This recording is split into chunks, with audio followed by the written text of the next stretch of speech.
You /boys and berries the 7016 Askreddit. What happened at work that made everyone quit at once? Welcome to AutoGenLabs. Daily Reddit content. By robots. For the internet. Oh, fun one. Our salon lost our manager to having a new baby and becoming a Sumpm. It was sad to see her go. So our DM comes in and says he's hiring from within the salon. He's been looking at our sales, client retention and what not to pick. Meanwhile, for a month or so, we had no manager. So Becky took the role on and did great. We still had paperwork and orders that needed done. She set up a cleaning schedule. She fixed a lot of simple issues that our old manager just didn't see issues with. Our schedule was written out for the entire month. Basically, she stepped up and put in a lot of work she didn't get paid to do. Becky also had a really bad back, was 45 and did hair for 27 years. If anyone needed to manage it, it was her. Her client list had gone down a bit, but she was still very busy. Tara had worked there 6 months at this point, and Tara was not a team player. She would put your sales commission on her account accidentally. She would say things like she's paid to do hair, not clean. Not to mention, she weight shamed everyone. Skinny beep in between. She found hurtful things to say about everyone, but she would be loud and laugh and be goofy. So we kinda just rolled our eyes and moved on. She was 23 and had a decent client list and remained busy.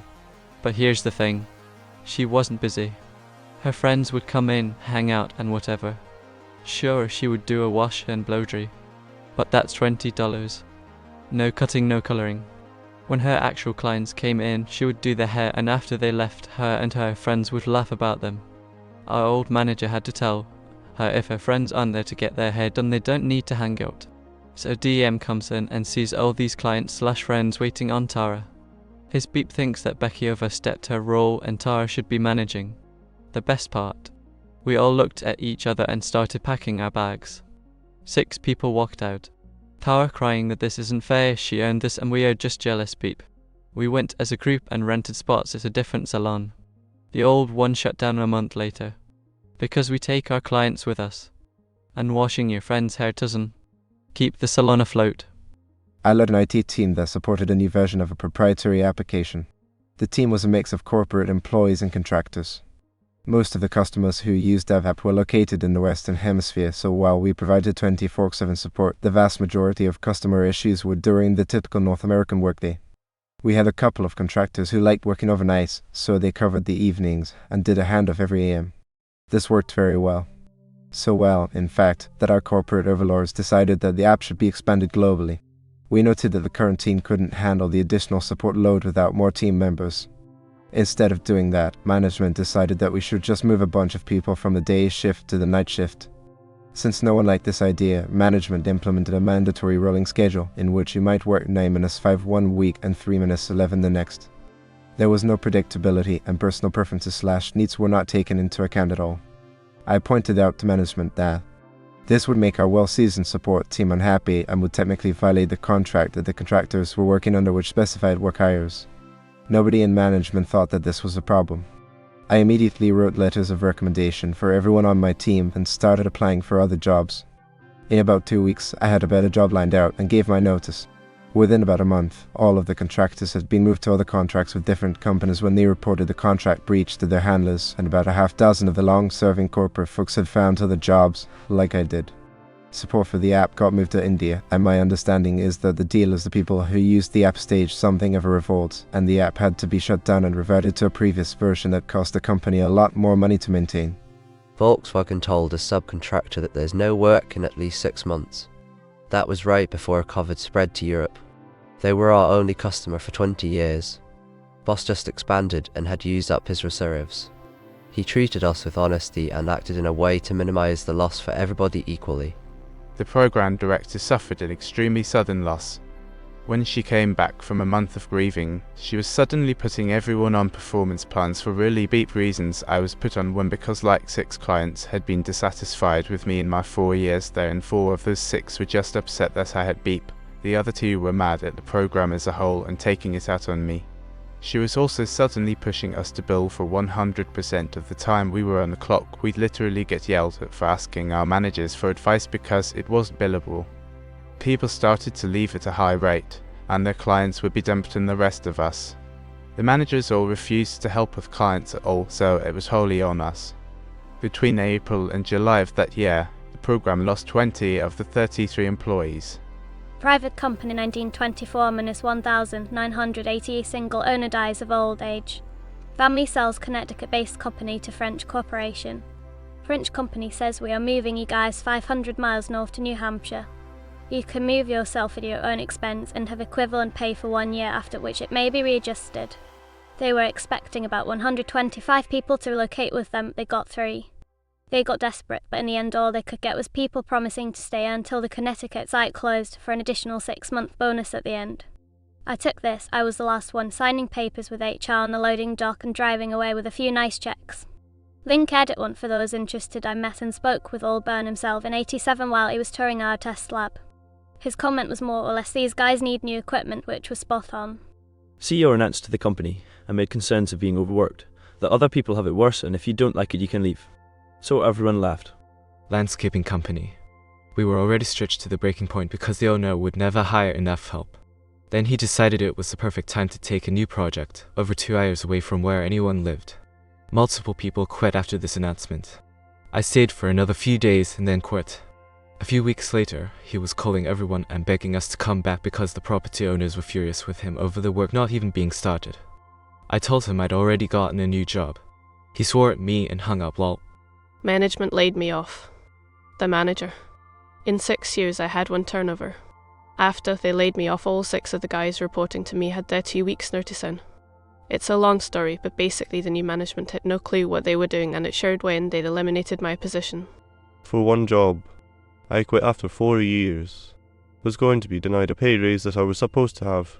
Put the entire management staff in shock. A week later, over half the staff quit because they were being blamed for what management was beat up. The district manager came in and wanted to know what the beep was going on. They finally admitted I had pretty much running the place while they were sleeping and calling in. She fired all but 1 person and promptly promoted the crew leader who I had trained as the new assistant manager.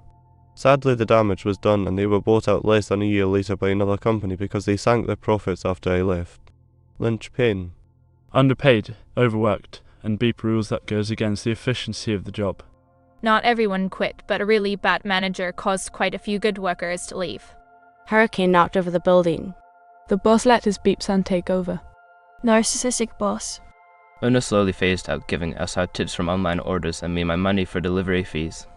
I kept track of it all and last year confronted him that he owed the employees about $11 in tips and $5,400 in delivery fees for me. Tips and delivery fees were from the start of 2016 to Jan 30th, 2022. He exploded at me and said tips were off the table because it costs too much to run the restaurant. I asked about my delivery fees and told him how much he owed just me, 5 me on the spot. When I went back into the restaurant to get my hoodie, I gave the cooks all the information I kept track of and left. Apparently, they left just before dinner rush started. Learned my lesson, done for a Greek. Not quit, but threatened to sue, and 1 employee actually got a lawyer and went after them. PTO was earned the year in advance. So you spend all of 2007 racking up your several weeks of PTO for 2008. Well, 2008 gets here and they change the policy to you earning your PTO as you go throughout the year of 2008. That way, if you quit for whatever reason, they don't owe you pay for unused PTO, should you have any. Okay, nobody has a problem with this, except we already earned our PTO for 2008 * last year *. If they'd given us all 4/5/6 weeks worth of pay for the PTO we'd already earned last year, we could wipe the slate clean and start with this new policy. Except they didn't think ahead about that part. We've already earned IT, you can't take it away, pay US, etc. Man, that was a severe company meeting. I don't know how HR and upper management got out alive, and I mean that literally. I'm in the Midwest, where people carry rifles in their trucks and you don't beep them over. They went back to the drawing board and discussed it probably with their corporate lawyers for a few weeks and reneged on the new policy. The 1 employee who hired her own lawyer proceeded with the lawsuit anyway. I doubt she got anywhere with it, but whatever. Her attitude towards being late when I took public transit and would hit hiccups once in a while, but she was so demeaning I couldn't even be open with her about it. The last time the train failed and I had to take the bus I was going to be 5 min late, I just called in and quit. She was quite harsh and put me on a final warning each time I was no more than 10 min late. Kinda ridiculous expectations when I worked minimum wage and train interruptions were frequent enough. And this was also minimum wage retail work. Now I make folks as much and I can be out to 15 min late. Not that I use that leeway much if ever. But acting like that over a low wage job was beep, especially since I couldn't afford a car with those wages. Would always leave a little over an hour before the shift and it took 30 min on the train. But sometimes you can't help when it stops working. They hired a manager who was vicious, then did not stop her behaviour, and long-term employees just quit one by one. I held on longer than most. At my exit interview, they asked why I was leaving and I just said her name. Finally, 2 years later, they let her go, but by that time, they had an entire turnover of staff, edited for typo. Thanks for watching. This has been an AutoGenLabs production. That means that this video was created by a robot out of content on Reddit. We show all account names and list them in the description to credit the Redditor community that makes our work possible. If you like this video, please consider subscribing to our channel. We post new videos every day. If you have any suggestions for videos you would like to see, please leave a comment. Our human department for public relations reads all of them, or won't be let out of their cages again. Goodbye.